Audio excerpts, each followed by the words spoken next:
When divers finally cut through the twisted metal and dropped into the dark interior of the submarine, they expected chaos.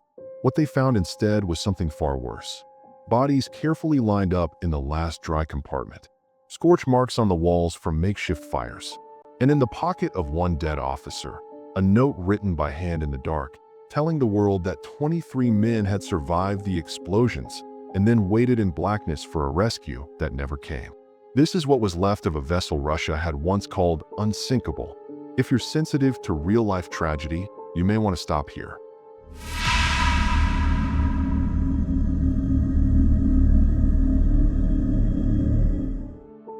In August 2000, the Russian Navy launched its largest military exercise since the collapse of the Soviet Union.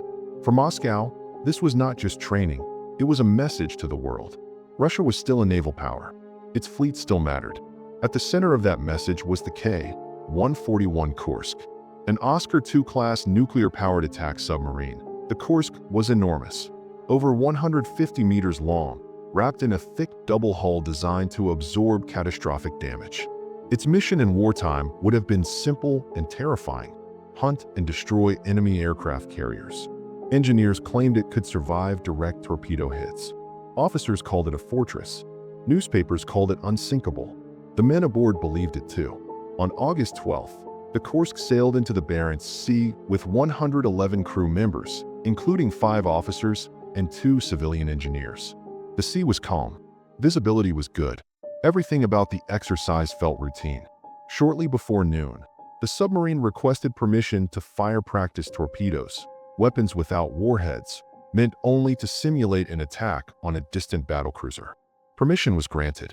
At 11:29 a.m., the crew prepared to launch. 30 seconds later, something went catastrophically wrong.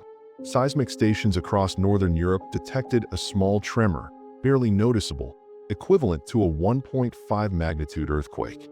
No alarms sounded. No emergency signals were sent. From the outside, it seemed insignificant. Then, exactly 3 minutes later, the second explosion hit. This one was 250 times stronger, releasing energy equal to 2 to 3 tons of TNT.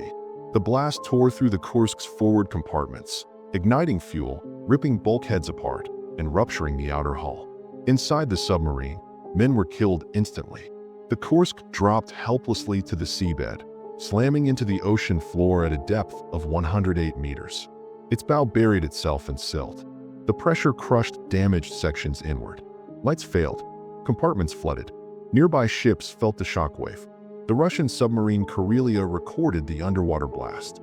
The battlecruiser's sonar operators logged a clear acoustic signature of an explosion, unmistakable, violent, final. Attempts to contact the Kursk began almost immediately. There was no response.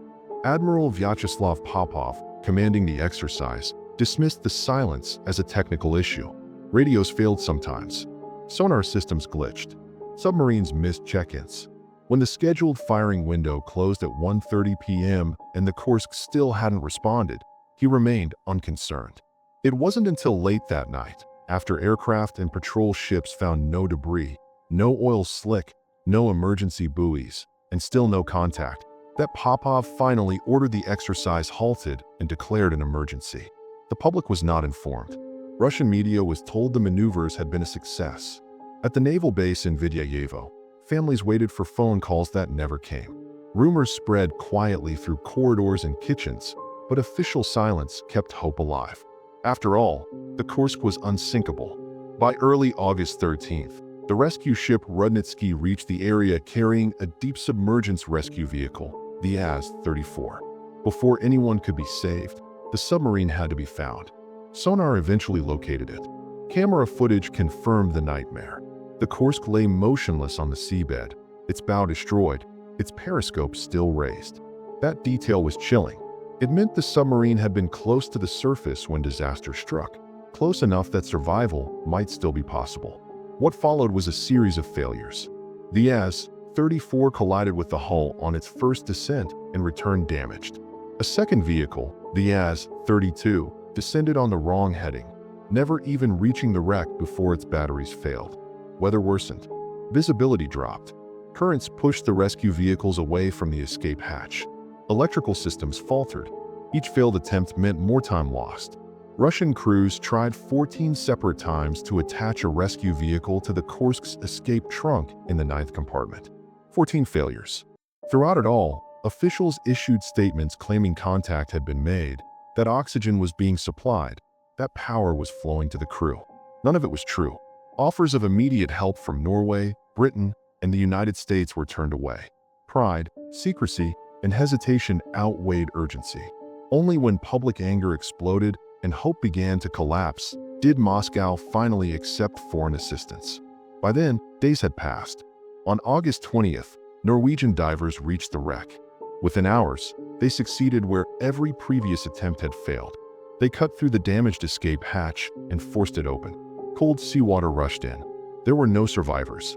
As divers moved deeper into the submarine, they found bodies in the rear compartments. Some were seated, some were grouped together. Evidence suggested men had tried to organize themselves, conserve air, and wait. In the pocket of Lieutenant Dmitry Kolesnikov, a 27-year-old officer responsible for the turbine room, they found a note. It had been written by touch, in total darkness. Kolesnikov recorded that 23 men had survived the initial explosions. They had gathered in the aft compartments, the last remaining dry space. They listened as fires burned themselves out, consuming precious oxygen. They felt the cold creeping in. They waited, convinced rescue would come. They knew the world was looking for them. Official investigations later claimed they died from carbon monoxide poisoning within 8 hours. Quietly, many Russian naval officers doubted that conclusion. Some believed the men survived for 2, maybe 3 days. No rescue vehicle ever reached them alive.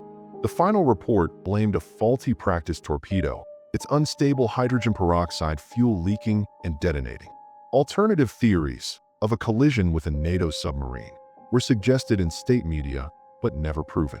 The truth remains sealed inside twisted steel on the floor of the Barents Sea. What happened in those final hours, after the lights went out, after the fires faded, after hope began to slip away, will never be fully known. All that remains is a single note, written in the dark, proving that for at least a few terrible hours after an unsinkable submarine struck the ocean floor, 23 men were still alive, waiting for help that never arrived. Thank you for watching Rare Data TV.